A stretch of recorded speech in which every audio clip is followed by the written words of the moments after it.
जोहार स्टूडेंट्स, कैसे आप सब। आई होप आप सब बहुत ही अच्छे होंगे। तो प्यारे स्टूडेंट्स, आप सभी का स्वागत है आप सभी के प्यारे से YouTube channel Jharkhand math zone में। देखिए, आज जो है कि लेक्चर 2 होने जा रहा है। मैथमेटिक्स क्लास 12th के बच्चों के लिए जो मॉडल पेपर निकला हुआ है उसी के रिलेटेड जो है कि आज लेक्चर 2 होने जा रहा है। और आज जो है कि question number 11 to question number 20 आप लोगों को मैं बताऊंगा।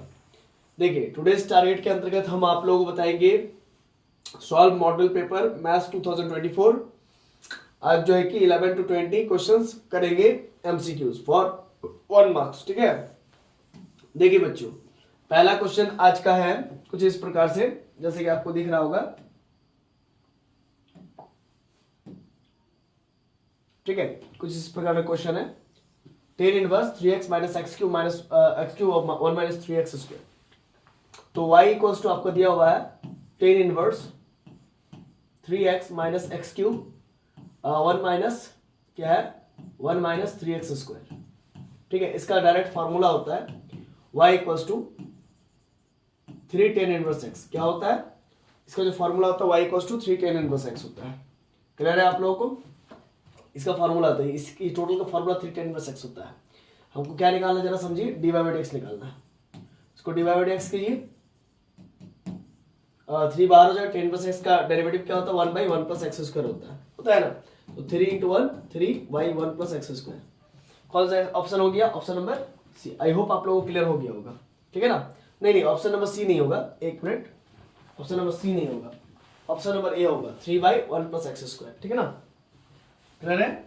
ऑप्शन नंबर ए होगा 3 बाई 1 प्लस एक्स स्क्वायर। चलिए आगे बढ़ते हैं। देखिए, क्वेश्चन नंबर 2 क्या है, रेट ऑफ चेंज ऑफ वाला क्वेश्चन है। एओडी से है, एप्लीकेशन ऑफ एओडी मतलब बोले तो application of differentiation. The rate of change of area of a circle with respect to its radius R at R बराबर 5। देखिए, सबसे पहले समझिए कि क्या दिया हुआ है। ए बराबर क्या होता है पाई आर स्क्वायर होता है। सर्कल का एरिया क्या होता है? सर्कल का एरिया पाई आर स्क्वायर होता है। बोलता है rate of change of area, area change हो रहा है सर्कल का with respect to its radius, यानी कि D A by D R. Area change हो रहा है किसके रिस्पेक्ट में? तो सर्कल के रेडियस के रिस्पेक्ट में। मतलब ऑब्वियस सी बात है, आर अभी R1 है, थोड़ा सा अगर आर बढ़ जाए R2 हो जाए तो ऑब्वियस बात है एरिया तो बढ़ेगा ही बढ़ेगा। जैसे जैसे आर बढ़ेगा वैसे वैसे एरिया बढ़ता है। तो बोलता है the rate of change of area, the rate of change of area of circle with respect to its radius, है ना। रेडियस के रिस्पेक्ट में इसका एरिया चेंज हो रहा है।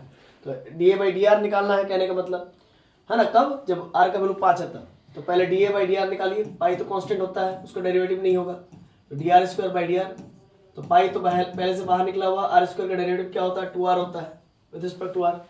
अब देखिए, हमको कब निकालना है इसका एरिया? जब D A by D are कब निकालना है? जब आर का वैल्यू कितना हो? आर का वैल्यू 5 सेंटीमीटर, वो देख सकते हैं 5 सेंटीमीटर, तो 5 सेंटीमीटर।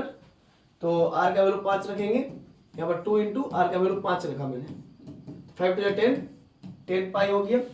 अब 10 पाई सेंटीमीटर स्क्वायर होता है, एरिया तो हमेशा स्क्वायर में होता है ना। हाँ, अब यहाँ पर चूंकि 5, यहाँ पर आर का वैल्यू 5 सेंटीमीटर रखेंगे तो सिर्फ और सिर्फ क्या हो रहा था? सेंटीमीटर हो रहा था, सिर्फ और सिर्फ सेंटीमीटर हो रहा था। ठीक है, लेकिन हम लोग ऑप्शन में मिले ये, तो यहाँ पर क्या आ रहा है 10 पाई सेंटीमीटर स्क्वायर बाई सेंटीमीटर, तो ऑप्शन नंबर ए हो गया। ठीक है ना? और तो कोई ऑप्शन नहीं मैच कर रहा, तो 10 पाई, इसीलिए यहाँ पर सेंटीमीटर स्क्वायर बाई सेंटीमीटर लिखेगा। 1 सेंटीमीटर से 1 सेंटीमीटर कट जाएगा, 1 सेंटीमीटर से 1 सेंटीमीटर कट जाएगा तो 1 ही तो सेंटीमीटर बचेगा ना, 1 ही तो सेंटीमीटर बचेगा ना। यहाँ पर इसीलिए सेंटीमीटर स्क्वायर लिखिए, तो 1 सेंटीमीटर कट जाएगा तो 1 ही सेंटीमीटर बचेगा। आई होप आप लोग क्लियर हो रही होगी। Option number A is the right. आइए आगे बढ़ते हैं। क्वेश्चन नंबर, ये आपका हुआ क्वेश्चन नंबर 12 हुआ। ठीक है ना? इसके बाद क्वेश्चन नंबर 13 बढ़ाएंगे। क्वेश्चन नंबर 13 देखिए, ध्यान दीजिएगा। क्वेश्चन नंबर 13 कुछ इस प्रकार का है। क्वेश्चन में कहता है कि fx इक्वल टू आपको दिया गया है x plus fx equal to क्या दिया गया है, ध्यान दीजिएगा। फिर से बस मैं लिख देता हूँ। fx इक्वल टू आपको दिया गया है x प्लस cos x दिया हुआ। आप x प्लस cos x लिख लीजिए सबसे पहले, तो है ना। इसके बाद क्या बोला जा रहा है? Always increasing, always decreasing, increasing और certain range for x, none of this. तो इसके लिए सबसे पहले इसको डेरिवेटिव करना पड़ेगा। तो f डैश x कीजिए, x का डेरिवेटिव होगा 1 और cos का होगा माइनस sin x। अच्छा, एक और आपको बात मालूम होगा कि sin x का जो रेंज होता है वो लेस देन 1 और ग्रेटर देन -1। ठीक है, अब आपको f डैश x के बारे में बात करना है, इसके लिए यहाँ पर माइनस sin x है, यहाँ पर तो माइनस sin x है नहीं, तो सबग्रो मतलब दोनों तरफ मतलब हर एक टर्म में क्या करेंगे, माइनस से मल्टीप्लाई कर देंगे। तो मल्टीप्लाइंग -1, ठीक है। तो क्या होगा कि माइनस तो प्लस हो जाएगा, अब माइनस लगता है तो मुंह पलट जाता है, ठीक है। माइनस लगा ना यहाँ पर, तो माइनस माइनस प्लस हो गया तो मुंह पलट जाता है। फॉर्मूला याद रखिएगा, ट्रिक याद रखिएगा, माइनस लगतो तो मुंह पलट दो, माइनस हटतो तो मुंह पलट दो। माइनस लगा दिए, मुंह पलट गया, यहाँ पर माइनस साइन एक्स हो जाएगा, यहाँ पर भी आपका मुंह पलट जाएगा और -1 हो जाएगा। क्लियर है कॉन्सेप्ट, ठीक। अब जरा बात को समझिएगा, हमको क्या चाहिए, 1 माइनस साइन एक्स चाहिए, तो आप सब जगह 1 जोड़ दीजिए, समझे ना, सब जगह 1 जोड़ दीजिए। तो अभी हम लोग के पास क्या क्या है, 1 is greater than equal to minus sign X -1। अब 1 जोड़ दीजिए, तो सब जगह 1 जोड़ देंगे, 1 माइनस साइन एक्स है ना, 1 जोड़ दी, 1 + 1 2 greater than 1 minus sign X greater than equal to 0। तो 1 माइनस साइन एक्स जो है ना वो 0 से बड़ा है, इक्वल है, और 1 माइनस साइन एक्स 2 से छोटा है कि नहीं है। तो आप बताइए हमको यहाँ पर बात करना है कि 1 माइनस साइन एक्स क्या है ना। तो इस यहाँ पर समझिएगा, ये 1 माइनस साइन एक्स है क्या, एफ डैश एक्स है, क्या है, F dash X less than 2 and greater than equal to 0, है ना। बात समझ पा रहे हैं। अब मैं इधर वाला इरेज करता हूँ, ठीक है, इधर वाला इरेज कर देता हूँ। चलिए आप समझिएगा बात को मेरा, यहां तक तो क्लियर है आप लोगों को। तो कुल मिला के यहाँ पर बात ये आ रही है कि एफ डैश एक्स जो है ना वो 0 से बड़ा है, ग्रेटर देन इक्वल टू 0, ठीक है ना। अगर ये greater than F dash x अगर ग्रेटर देन इक्वल टू 0 है, इसका मतलब ऑलवेज इंक्रीजिंग फंक्शन है, ठीक है ना। Option number A is the correct, है ना, ऑलवेज इंक्रीजिंग फंक्शन, ठीक है। ग्रेटर देन इक्वल टू 0 है ना, इसी वजह से। चलिए आगे बढ़ते हैं। देखिए नेक्स्ट क्वेश्चन है कुछ इस प्रकार का, ध्यान दीजिएगा ये वाला क्वेश्चन कैसे बनेगा। सबसे पहले तो क्वेश्चन लिखिए, dx upon e to the power x plus e to the power minus x। हमको इसको क्या निकालना है, सॉल्व करना है, इंटीग्रेट करना है। कहने का मतलब ध्यान दीजिए कैसे बनेगा।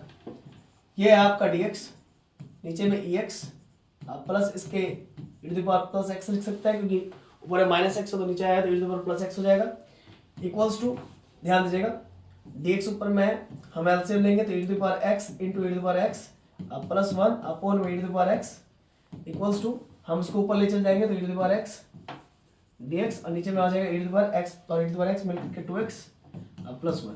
हम एक काम करेंगे, e to the power x को हम t पुट करेंगे, ध्यान दीजिएगा, e to the power x को हम क्या पुट करेंगे, e to the power x को हम t पुट करेंगे।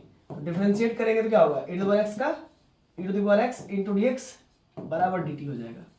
समझ पा रहे हैं ना। इसका डिफरेंशिएशन करेंगे तो e to the power x e to the power x dx equals to dt हो जाएगा। अब यहाँ पर बात को समझिएगा, आगे का जो हम कहना चाह रहे हैं उसको जरा समझिएगा, अगर समझिएगा बच्चों। अभी क्या है, e to the power x है ऊपर में dx, और e to the power 2x है ना, इसको लिख सकते हैं e to the power x का होल स्क्वायर प्लस 1, ठीक। e to the power x dx का वैल्यू क्या है, dt, तो लिखिए dt, और e to the power x का वैल्यू क्या है, t है, t लिखिए, t स्क्वायर प्लस 1। आपको बहुत अच्छे से मालूम है 1 अपॉन टी स्क्वायर प्लस 1 का जो इंटीग्रेशन होता है वो होता है टेन इनवर्स टी, अब प्लस का सी, क्या होता है, टेन इनवर्स टी प्लस का सी, है ना, टेन इनवर्स टी। टी बोले तो टी क्या माने थे, e to the power x, T बोले तो e to the power x अब प्लस का C, tan inverse e to the power x plus C. जरा देखिए तो tan inverse e to the power x plus C, option A is the correct, है ना, option A is the correct. I hope आप लोग बातें समझ में आ गई होगी। अब आगे बढ़ते हैं हम लोग, ठीक है।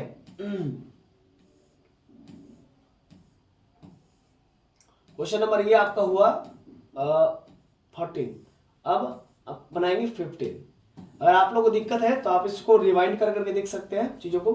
देखिए ध्यान दीजिएगा, हम लोग आए हैं नेक्स्ट क्वेश्चन की ओर। नेक्स्ट क्वेश्चन कुछ इस प्रकार का है, देखिए सेक स्क्वायर एक्स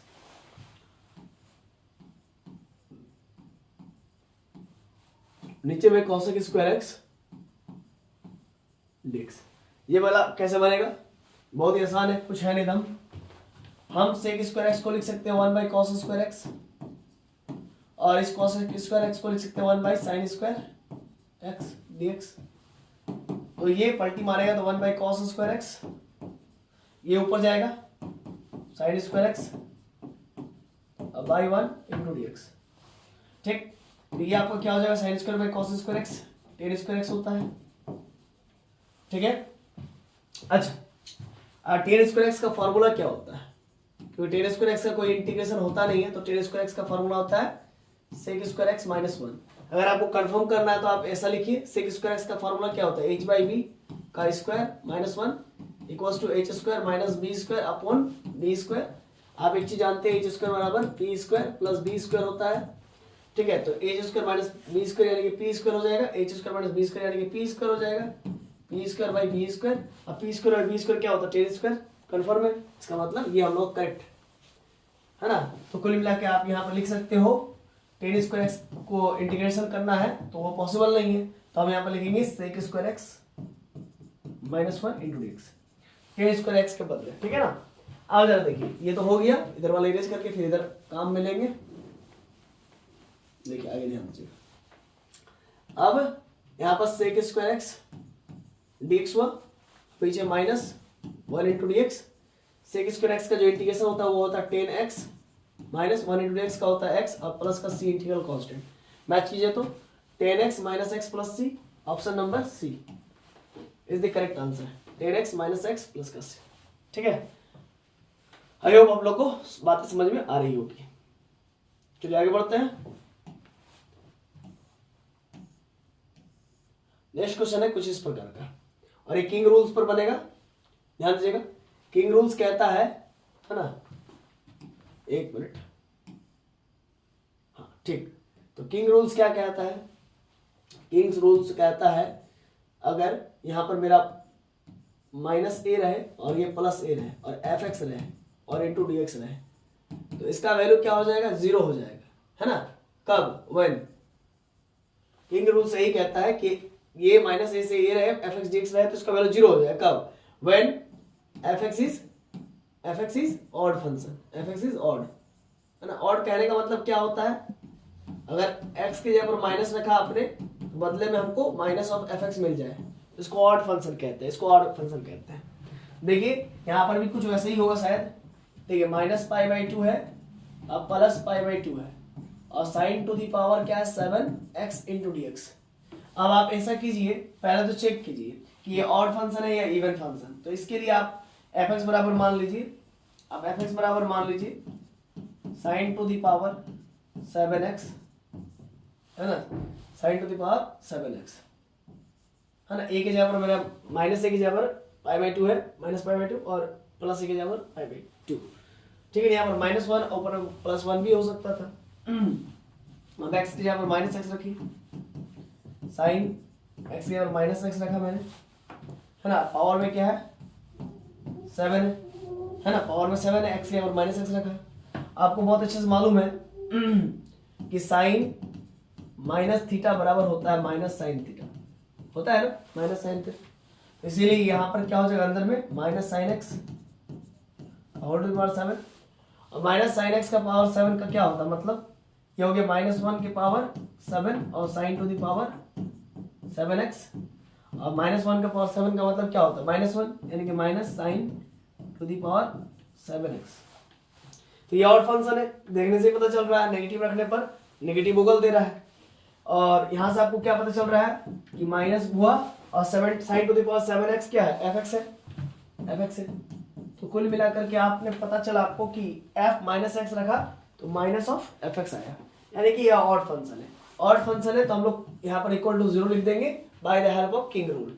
तो यानी कि इसका ऑप्शन, इसका वैल्यू क्या आ गया, is equals to 0, option number D ये हो जाएगा। आगे बढ़ते हैं, चलिए ध्यान दीजिएगा। अब हम लोग ये क्वेश्चन है, ये तो बहुत ही आसान क्वेश्चन है, ध्यान दीजिएगा। ये आपका क्या है, 0 से लेकर के 1, 0 से लेकर के 1, 0 से लेकर के 1, 1 upon 1 plus X square D x. आपको बहुत अच्छे से मालूम है कि 1 बाई 1 प्लस एक्स स्क्वायर का जो इंटीग्रेशन होता है वो होता है टेन इनवर्स एक्स होता है, और लिमिट लगा दीजिए 0 से लेकर के 1। और यहाँ पर सी इंटीग्रल कांस्टेंट लगाने की जरूरत नहीं है क्योंकि ये डेफिनेट इंटीग्रल है, डेफिनेट इंटीग्रल है, इसी वजह से। तो टेन इनवर्स एक बार 1 रखिए अपर लिमिट और माइनस, फिर एक बार लोअर लिमिट रखिए, टेन इनवर्स लोअर लिमिट 0। तो ध्यान दीजिएगा टेन इनवर्स 1 कब होता है, 10π/4 पर होता है ना, और माइनस ये टेन 0 का वैल्यू, टेन इनवर्स 0 का वैल्यू 0 ही होता है। तो आपका जो आंसर आ रहा है वो क्या आ रहा है, टेन इनवर्स 10, देखिए एक फार्मूला होता है टेन इनवर्स 10x का जो फार्मूला होता है वो होता है x, ठीक है ना। इसी वजह से यहाँ पर π/4 निकल जाएगा। अब π/4 में से -0 घटाइएगा तो क्या फर्क पड़ता है, तो π/4 ही रहेगा। तो ऑप्शन क्या हो जाएगा, सी ऑप्शन हो जाएगा, π/4। आई होप आप लोगों को बातें समझ में आ रही होगी। आइए फिर आगे बढ़ते हैं। 18 क्वेश्चन, ये तो और आसान है, देखिए ध्यान से। बोलता है sum of the order and degree of the differential equation, ये निकालना है। सबसे पहले आप क्वेश्चन तो लिख लीजिए, d2y और dx2 equals to √1 plus dy/dx whole square. अब आपको एक बात याद रखिएगा, अगर आप इस डिफरेंशियल इक्वेशन का डिग्री या ऑर्डर चाहते हैं तो उससे पहले आपको रेडिकल से फ्री रहना पड़ेगा। यहाँ पर देखिए रूट है ना, रेडिकल है, तो रूट को हटाने के लिए आप स्क्वायरिंग कर दीजिए, स्क्वायरिंग बोथ साइड्स SBS। तो इससे फायदा ये होगा कि रूट हट जाएगा, d2y/dx2 का होल स्क्वायर किया मैंने, इधर रूट का स्क्वायर करें तो रूट ऐसे भी हट जाएगा, तो dy/dx का होल स्क्वायर। अब आपको क्या चाहिए, ऑर्डर और डिग्री चाहिए। तो सबसे पहले डिग्री नहीं खोजते, पहले ऑर्डर खोजते हैं। हम लोग चेक करते हैं कि ऑर्डर मैक्सिमम क्या है। ये 2 बार डिफरेंशिएट हुआ, ये 1 बार डिफरेंशिएट हुआ, तो ऑर्डर कितना हो गया, देखिए d2y/dx2 है ना, ये 2 बार डिफरेंशिएट हुआ। तो पहले ऑर्डर देखते हैं, तो ऑर्डर कितना हो गया, ऑर्डर हो गया 2, ठीक है। इसके बाद डिग्री देखते हैं। डिग्री हम लोग कैसे देखते हैं, जो हाईएस्ट ऑर्डर होगा उसी का पावर में देखेंगे, उसी का पावर को कहते हैं डिग्री। तो हाईएस्ट ऑर्डर क्या है 2, और इसका पावर क्या है, देखिए 2 है। इसका पावर क्या है, इसका पावर क्या है, इसका पावर 2 है, इसका पावर देखिए 2 है ना। इसका पावर क्या है, हाईएस्ट ऑर्डर 2 है, उसका पावर ही होता है डिग्री। तो ये इसका पावर 2 है, यानी कि डिग्री कितना हो गया, 2 हो गया। अब क्या बोलता है, sum of order and degree, sum of order and degree, order और डिग्री का सम चाहिए। तो ऑर्डर प्लस डिग्री, तो ऑर्डर कितना 2, डिग्री कितना 2, मिलके कितना हो गया 4, है ना। तो ऑप्शन नंबर डी। आई होप आप लोगों को बातें समझ में आ रही होगी, ठीक है। आगे बढ़ते हैं, क्वेश्चन नंबर 19 बनेंगे और 20। देखिए अभी आप लोगों को इंटीग्रेटिंग फैक्टर के बारे में बताते हैं। पहले तो क्वेश्चन पढ़ लेते, क्या बोला है। क्वेश्चन बोला what is the integrating factor of the differential equation. Differential equation तो लिखिए dy/dx plus y sec x equal to 10x, ठीक है। इतना तो क्लियर है, ये क्वेश्चन है हमारा। अब इससे इसको कंपेयर कीजिए, dy/dx प्लस का py है ना इक्वल्स टू q। अब बताइए p क्या है, इंटीग्रेटिंग फैक्टर चाहिए तो p तो पता करना पड़ेगा ना, कंपेयर कीजिए ना, p क्या है, p sec x है ना, तो p बराबर sec x लिखिए, ठीक। अब इंटीग्रेटिंग फैक्टर क्या होता है जरा समझिएगा, IF इंटीग्रेटिंग फैक्टर होता है e to the power p dx। क्या होता है, p dx होता है। इंटीग्रेटिंग फैक्टर यहाँ पर लिखते हैं e to the power p क्या हो गया, sec x इंटू dx। आपको मालूम है sec x का इंटीग्रेशन क्या होता है, sec x का इंटीग्रेशन होता है log sec x प्लस का 10x, प्लस का 10x। अरे बेस का ही है। और आपको एक बात मालूम होगा कि e का power log x base e cancel होकर डायरेक्ट इसका रिजल्ट होता है x।